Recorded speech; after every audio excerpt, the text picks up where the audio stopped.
Hello friends, मैं मनीषा तिवारी। आप सभी को नमस्कार। सभी जो प्रतियोगी परीक्षा की तैयारी कर रहे हैं परीक्षार्थी, उन सभी के लिए एमपीपीएससी आयोग के द्वारा परीक्षा की जो प्रारंभिक परीक्षा की जो तिथि है वो 25 जुलाई को घोषित कर दी गई है।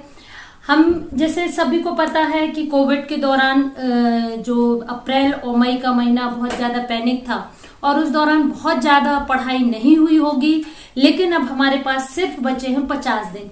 इन 50 दिनों में यदि हम देखें तो हमारे पास सिर्फ हर यूनिट के लिए 5 दिन है, लेकिन यदि हम बात करें तो 10 दिन आपके निकल जाते हैं टेस्ट में, रिवीजन में, तो हमारे पास बचते हैं 40 दिन। इन 40 दिनों में चूंकि इस बार जो नए पैटर्न से एग्जाम होगा, नए पैटर्न का मतलब है कि हमारे पास कुछ नए यूनिट ऐड की गई है। जैसे देखा जाए आयोग, जिसमें पहले आपके यहाँ अपने यहाँ था एक्ट की यूनिट को हटाकर आयोग को इसमें शामिल किया गया है। मध्य प्रदेश सामान्य अध्ययन को कुछ बढ़ाया गया है। तो इन सबको हमें तैयारी करनी है और सिर्फ हमारे पास है 40 दिन। इन 40 दिनों में आपको अपना समय प्रबंधन इतने अच्छे से करना है कि हमारी तैयारी भी हो जाए, रिवीजन भी हो जाए और हम टेस्ट दे दें, टेस्ट यूनिट वाइज भी और फाइनली टेस्ट। तो हम आगे चल के देखते हैं कि हमें समय प्रबंधन कैसे करना है और इस 40 दिनों का उपयोग हमें कैसे करना है कि हम हर एक यूनिट और हर एक टॉपिक को कवर कर पाए। तो हमें टाइम और सिलेबस इन दोनों को कंपेयर करके हमें मैनेजमेंट इतना बढ़िया करना पड़ेगा, टाइम मैनेजमेंट, ताकि हम एग्जाम को क्रैक कर ले। ये एग्जाम सिर्फ है आपका क्वालिफाई, इसमें मार्क्स नहीं जुड़ते हैं। लगातार अपन देखते आ रहे हैं जो पीएससी का, जो मेरा एक्सपीरियंस है 2008 से लगातार, तो पीएससी का जो पैटर्न रहा है बहुत ज्यादा एनालिटिकल पे फोकस नहीं रहा है। अभी तक जो देखने में आया है कि हमें सिर्फ फैक्चुअल क्वेश्चन पे फोकस करना है। फैक्चुअल के लिए यानी आपको चीजें बेसिक भी समझना होगा और ज्यादा से ज्यादा फैक्ट को याद करना होगा। उसके लिए क्या है, हमें रिवीजन पे फोकस करके और पूरी यूनिट वाइज हमें अपनी प्रिपरेशन करनी होगी, अपना टाइम मैनेजमेंट ऐसे फोकस करना होगा हर एक यूनिट पे। तो हम चाहें तो एमपी मध्य प्रदेश के सामान्य अध्ययन से स्टार्ट कर सकते हैं, या फिर हम चाहें तो जो नया ऐड हुआ है आयोग, उससे कर सकते हैं। अब हम अपने इसको तैयारी को, चूंकि आपको डर भी होगा, तो उस डर को कैसे दूर करना है ये भी हम आगे देखेंगे। तो हम देखते हैं कि आपका सिलेबस और आपका टाइम हमें कैसे मैनेज करना है। तो इसको हम एक छोटा सा ग्राफ है उसके माध्यम से देखते हैं, ठीक है। हाँ, देखिए अपन बात कर रहे थे समय प्रबंधन की, टाइम मैनेजमेंट सिलेबस के हिसाब से कैसे करना है। आपकी 10 यूनिट है, टाइम हमारे पास 40 से 50 दिन, 10 दिन हमें निकालना पड़ेगा रिवीजन टेस्ट के लिए। लेकिन हमें टेस्ट सिर्फ 10 दिन में नहीं देना है, यूनिट वाइज भी टेस्ट देना पड़ेगा और फिर ग्रांड टेस्ट। यदि हम बात करें तो हमें, ये आपका सिलेबस है, first unit, second, third, fourth, और हर यूनिट में दोस्तों आपके 7 से 8 टॉपिक, किसी यूनिट में 3 से 4 टॉपिक दिए हैं। लेकिन जैसे इतिहास में देखिए तो आप 4 टॉपिक दिए हुए हैं, लेकिन वो आपका बहुत वृहद है, उसका पॉइंट जो दिया हुआ है इतिहास में। तो हमें शुरू के जो 10 दिन है इसमें आपको 4 यूनिट कंप्लीट करनी पड़ेगी।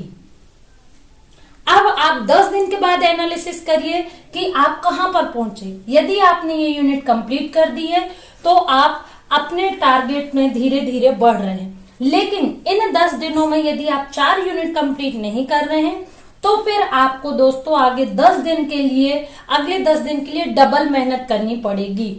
जितना आप यहाँ पर इन यूनिट को पीछे करते जाएंगे उतना आप कंपटीशन में भी पीछे होते जाएंगे। इसलिए आप ध्यान रखिए, ये जो समय का मैनेजमेंट है, टाइम मैनेजमेंट है, इसको आपको इसके हिसाब से करना पड़ेगा, ताकि आपको लास्ट के जो 10 दिन है वो आपको बहुत ज्यादा हड़बड़ाहट में पढ़ाई ना करनी पड़े, रिलैक्स होकर पढ़ाई करें।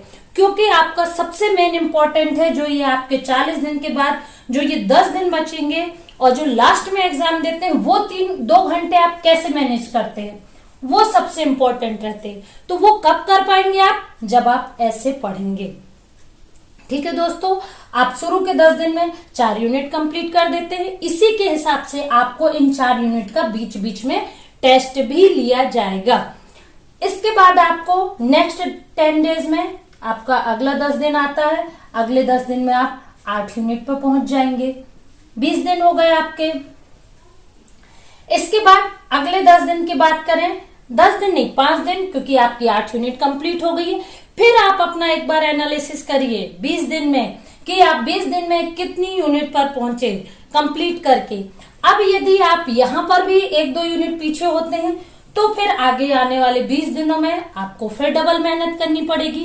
इसीलिए यदि आपने इस 10 दिन में कोई चीजें लैग कर दी है तो इस 10 दिन में आपको कवर करनी पड़ेगी। इसके बाद आपके 5 दिन में यदि आप इस स्पीड से चलते हैं तो आपके 25 दिन में पूरी चीजें कंप्लीट होने की संभावना है। लेकिन इसमें दोस्तों आपको मेहनत ज्यादा करनी पड़ेगी। अब यदि ये चीजें आपके 25 दिन में कंप्लीट हो गई तो आपके पास यहाँ पे बच जाता है टाइम किसके लिए? रिवीजन के लिए। अब ये जो रिवीजन है ये जो आपने इतनी 10 यूनिट की आपने अगले जो आपके आने वाले आज से कल से स्टार्ट होंगे डेज 25 से 30 दिनों में, तो आप उस 10 दिन में रिवीजन कर सकते हैं बहुत अच्छे से। आपकी एक यूनिट है करंट की। करंट का कोई निश्चित सिलेबस नहीं है, लेकिन आप पिछले सालों की यदि पेपर उठा के देखते हैं, वो कब हम देख पाएंगे? जब इस टाइम के अकॉर्डिंग हम इस सिलेबस को कंप्लीट करेंगे। तो करंट में इतना बड़ा क्षेत्र कवर होता है कि हम चाहें कि पूरा उसको कर लें तो नहीं मैनेज कर पाते, लेकिन उसका भी एक तरीका है। आप यदि पिछले सालों का पेपर उठा के देखेंगे तो करंट में किन चीजों को फोकस किया गया है, वो टॉपिक, आपके वर्तमान में कौन सी चीजें चल रही हैं, वो टॉपिक हमें कवर करने पड़ेंगे। ऐसा करके आपका 30 दिनों में सिलेबस लगभग पूरा कंप्लीट हो जाएगा। इसके बाद आप अगले 10 दिनों में रिवीजन करिए और यहां से आप पेपर लगाना भी स्टार्ट करेंगे 25 दिनों के बाद। अब यदि पेपर सॉल्व करते हैं आपको तो उतना ही बेनिफिट मिलेगा, क्योंकि आपको क्वेश्चन मिलेंगे। अब हमारे पास जो 10वीं यूनिट है, 10वीं यूनिट जो आपके आयोग की है, आयोग की यूनिट है, उसमें आपके 15 आयोग है, जिसमें हर आयोग से क्वेश्चन बनने की संभावना है। ठीक है, चलिए दोस्तों, ये आपका टाइम मैनेजमेंट था। अब हम आगे देखते हैं कि आप डिप्रेशन को कैसे दूर करें। दोस्तों, अपन बात कर रहे थे यदि आपको एग्जाम के समय में, जनरली ऐसा होता है, बहुत से लोगों को एग्जाम फोबिया भी रहता है। यदि इस दौरान आपको कभी भी डिप्रेशन या आपका सिलेबस आपको लग रहा है कि नहीं हो पा रहा पूरा, तो डिप्रेस बिल्कुल भी ना हो। सबसे अच्छा है कि आपको एग्जाम की तैयारी के साथ साथ, और वर्तमान में कोविड का दौर भी चल रहा है, तो आपको तो सबसे पहले नींद पूरी लेनी होगी, पर्याप्त लेनी होगी। अभी बहुत ज्यादा काम है नहीं, बहुत ज्यादा चीजें ओपन नहीं है, तो आप पूरा फोकस सिर्फ पढ़ाई पे करिए और इसके लिए आप पर्याप्त नींद भी लीजिए। 7 से 8 घंटे मिनिमम, आप 6 से 7 घंटे नींद तो लें, ताकि आप जितना अच्छी नींद लेंगे उतना ज्यादा आपका पढ़ाई में मन लगेगा। मन यदि स्वस्थ है, प्रसन्न है, तो सारी चीजें आपके सारे टारगेट अचीव हो जाते हैं। हम बात करते हैं कि आप एग्जाम का प्रेशर लेते हैं, प्रेशर यदि कोई चीज लेंगे तो डिप्रेशन भी कई बार आता है। तो सबसे पहला यही बात की अपन ने कि आपको नींद पूरी लेनी है। इसके साथ साथ आपको ये नहीं करना है कि हम खाना भी नहीं खा रहे हैं अच्छे से, तो न्यूट्रिशन डाइट, क्योंकि अभी वर्तमान में और ज्यादा अच्छा है कि यदि कुछ इम्यूनिटी बूस्टर जैसी कुछ चीजें यदि आप अपनी डाइट में शामिल करते हैं तो वो भी अच्छा है। इसके साथ साथ जो समय आपके लिए सुविधाजनक हो, आपका दोस्त सुबह पढ़ रहा है लेकिन आपके लिए रात में पढ़ना ज्यादा कंफर्टेबल है, तो आप उसका देखा सीखी ना करें। आपको जो सुविधाजनक समय लगे उस समय में पढ़ें, बस उस समय में आपका मन लगना चाहिए। जब आप कंसंट्रेट करके करेंगे, मन लगाकर पढ़ेंगे, तभी वो चीजें आपको जल्दी याद होंगी। इसके साथ साथ आप थोड़ा सा समय, जो भी समय आप निर्धारित करें, जो भी आपकी हॉबी है, राइटिंग है, म्यूजिक है, डांस है, खेलना है, योगा है, जो भी है, आप उसके लिए समय 5 से 10 मिनट दें, लेकिन दें। इससे क्या होगा, आपका मन प्रसन्न रहेगा। इसके अलावा सबसे इम्पोर्टेंट जो है, नकारात्मक विचारों से दूर रहना। नकारात्मक विचारों से, नकारात्मक लोगों से, नकारात्मक जो वाइब्रेशन उत्पन्न करते हैं वैसे लोगों से आपको दूर रहना है।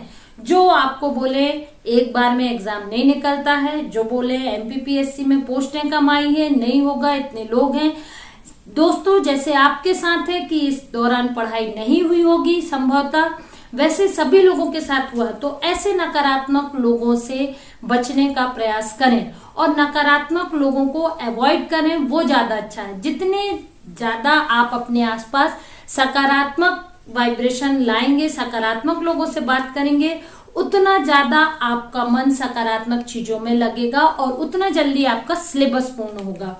इसके साथ साथ आप सबसे एक इम्पॉर्टेंट है, आप यदि 15 से लेकर 30 मिनट का टाइम यदि आप योगा के लिए निकाल लें, योगा या प्राणायाम, या आप यदि थोड़ा भी मेडिटेशन में विश्वास रखते हैं, क्योंकि आप जानते हैं पढ़ाई के लिए सबसे ज्यादा जरूरी है एकाग्रता, और एकाग्रता के लिए आपको क्या करना पड़ेगा, थोड़ा सा आपको इस पे फोकस करना पड़ेगा, प्राणायाम पे, मेडिटेशन पे। सुबह का समय बहुत अच्छा है, यदि कुछ दोस्त नहीं कर पाते हैं तो शाम का एक समय निर्धारित कर लें। और दूसरी चीज है, सबसे इम्पोर्टेंट है, मोबाइल से बहुत ज्यादा मोबाइल का उपयोग ना करें। यदि हम सोशल मीडिया में, कई लोगों की हॉबी होगी सोशल मीडिया में बहुत ज्यादा एक्टिव है, तो आप 5 से 10 मिनट ही या एक निर्धारित कर लें समय कि इस टाइम पे देखना है। यदि आपका मोबाइल रखा है, आपका पूरा ध्यान मोबाइल पे रहेगा कि किसका मैसेज आ गया, किस फ्रेंड ने मैसेज किया, किसने हमारे मैसेज का रिप्लाई किया, तो इससे आपकी एकाग्रता प्रभावित होगी। एकाग्रता प्रभावित होगी, आपका सिलेबस पूरा नहीं होगा, सिलेबस पूरा नहीं होगा तो आप प्रेशर लेंगे, प्रेशर आप लेंगे तो नींद प्रॉपर नहीं होगी, इससे आप डिप्रेशन में आते हैं। और ये सारी चीजें कहां पर आपको नुकसानदायक होती हैं, वो एग्जाम के 2 घंटे में। आपको कभी भी आपकी तैयारी पूरी है, वो आपका फाइनल कब निर्धारित होता है, जब आप वो 2 घंटे मैनेज कर लेते हैं। सभी लोगों को सभी चीजें आती, सभी पढ़कर जाते हैं, लेकिन वो 2 घंटे आप कैसे मैनेज करते हैं ये इंपॉर्टेंट है। चाहे वो आपका प्रेशर हैंडल करना हो, चाहे आपको सी सेट का पेपर है, यदि कोई फॉरेस्ट वाला भी आप यदि डालते हैं तो उसमें सी सेट भी इम्पोर्टेंट हो जाता है, तो उसके लिए आपको डबल मेहनत करनी पड़ेगी। इसलिए दोस्तों आप सभी एक सकारात्मक ऊर्जा के साथ, सकारात्मक एनर्जी के साथ लग जाएं, और बस ये 40 दिन है जिसमें आप प्री का एग्जाम क्रैक कर लेंगे। ये सिर्फ क्वालिफाई है और बहुत आसान है। यदि आप एक निश्चित समय से और एक पॉजिटिव तरीके से चलेंगे तो निश्चित ही आप सभी का एग्जाम निकलेगा। धन्यवाद।